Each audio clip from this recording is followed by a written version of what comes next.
Hey, this is Aaron, and today I'm in a 2021 Ram 1500 TRX. If you hear a little rumble the entire time I'm doing this video, it's the engine. 6.2 liter supercharged mega behemoth. Holy crap, is it awesome.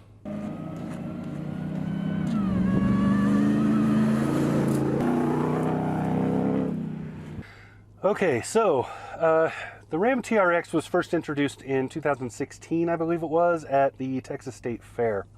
It was a kind of a concept study, wondering if people would be interested.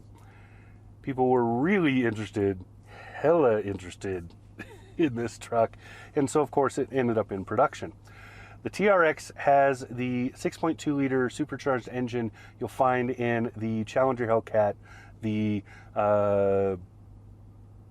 Grand Cherokee Track Hawk, vehicles like that.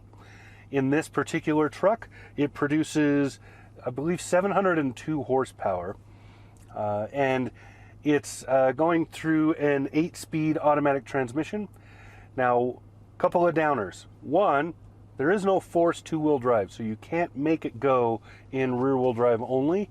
It's four-wheel drive auto mode. So what that means is it will run rear-wheel drive when it feels like it needs to for fuel efficiency or just because it doesn't really need that extra traction. But as soon as you push the pedal and do any sort of performance, it snaps into four-wheel drive. That means spinning the tires a little bit difficult, but it means better launch control. And this has a launch button, by the way. There is a launch control in here, built in. So having no forced rear-wheel drive will disappoint a lot of people because they're going to want to do stupid things like burnouts and Brodies and whatever, and that's a little more difficult because it is four-wheel drive.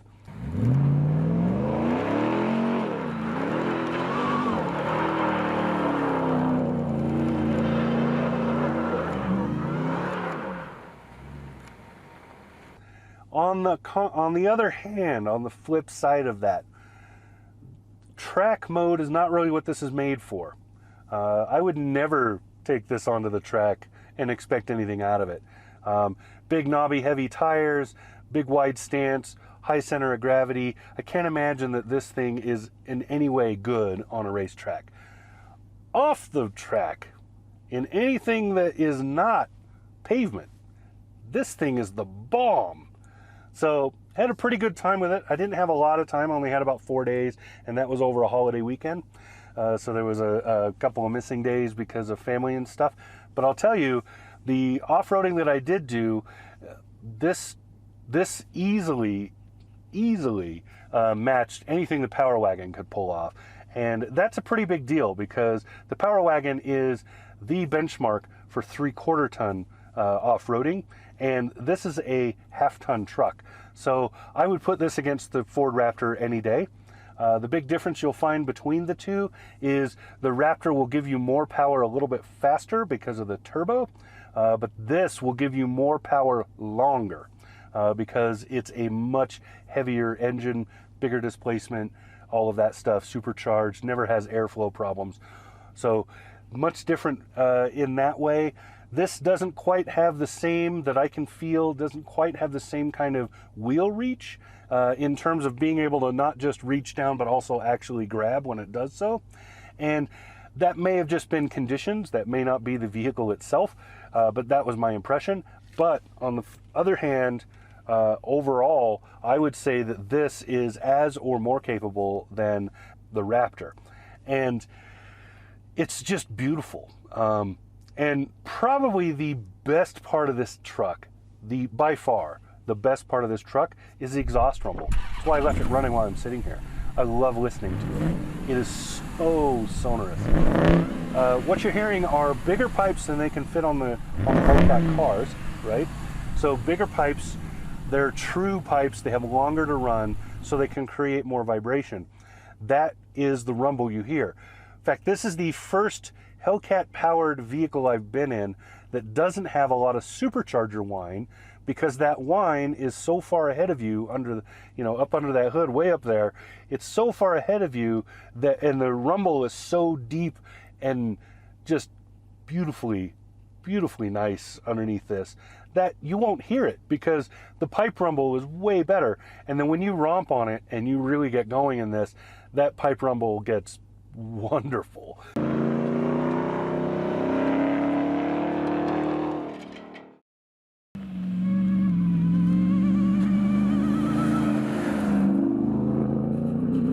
Price tag. I know everybody's going to ask about that. So price tag. You're looking at $69,995. So about $70,000 as your base plus delivery to get the TRX. This particular one is at $87,300. So $87,370 with destination to buy this particular one, which has infotainment upgrades. It has, what do we got here? You got $1,200 in Harman Kardon stereo in this. Beautiful too, though. I would totally spring for that. 19 speaker, wonderful system. It just sounds beauty. There's a big subwoofer down back there. Hogs up a bit of your cargo space underneath those back seats, but who cares? It's beautiful. It sounds so good. And just the placement of the speakers in this are very well done. Now, flipping that, I would also say that just listening to the engine all the time, I could totally do that. In the hours that I spent in this truck, I think I listened to the radio 2. Highway driving was when I was listening to the radio. The rest of the time, I was listening to the truck because, again, just sonorous, so beautiful. A couple of equipment groups added onto this and technology stuff, and that's where all that extra money's gone. So that's where that basically $17,000 is going from all the add-ons they put on this particular model and all of the destination charge, which is $1,700. Now, none of that's including any kind of dealer markup. Right now, to get one of these, you're going to pay dearly. That's pretty common with especially new and hot vehicles like this. Dealers start jacking the price, so they tack on a huge amount of money. And if you really want one of these, you're just going to have to pay that. If you're willing to wait a year or so, maybe this time next year, you'll be able to get one at MSRP. So, fuel economy. This is going to be a question that people are going to ask because they're going to be very curious. What can this truck do? Well, I'll tell you what it can do. It can do nowhere near what the EPA says. So the EPA number for this, hold on to your hat here because this is a good one. The highway MPG for this truck, 14 miles to the gallon.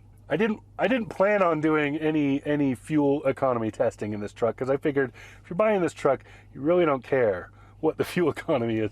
Like I said, this is a performance truck. This is a huge monster truck. I've just been calling it a monster truck all week. Nickname a lot of people have for this is T-Rex because TRX easily just becomes T-Rex, right?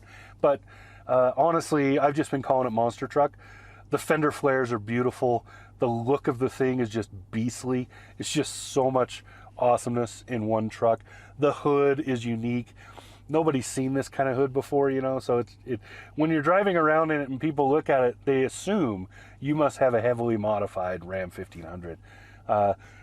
And I guess in a way it is, but still, this is so, I don't know how to describe it without sounding like condescending to who would buy it, because the words that come to my mind sound like I'm making fun of somebody, but really that's not the intention. It's just so overblown. Everything about it is so America. It's so overdone. It's just great. It's so awesome. I'll throw up some other numbers in case you want to know like what towing and hauling capacities are, things like that. I don't think they're going to be important again to the kind of person that buys this. You do lose some because of the build. But again, if you're buying this, you probably don't care about that stuff. So that's about what I got. You get a 5-year warranty with this truck, which again, giant monster truck, 6.2 liter supercharged V8. There's nothing else like it. Just a wow. That's all I can say. I don't know what else to say. It's just so friggin' cool. So there you go. This has been Aaron, sitting in the 2021 Ram 1500 TRX. Talk to you again soon.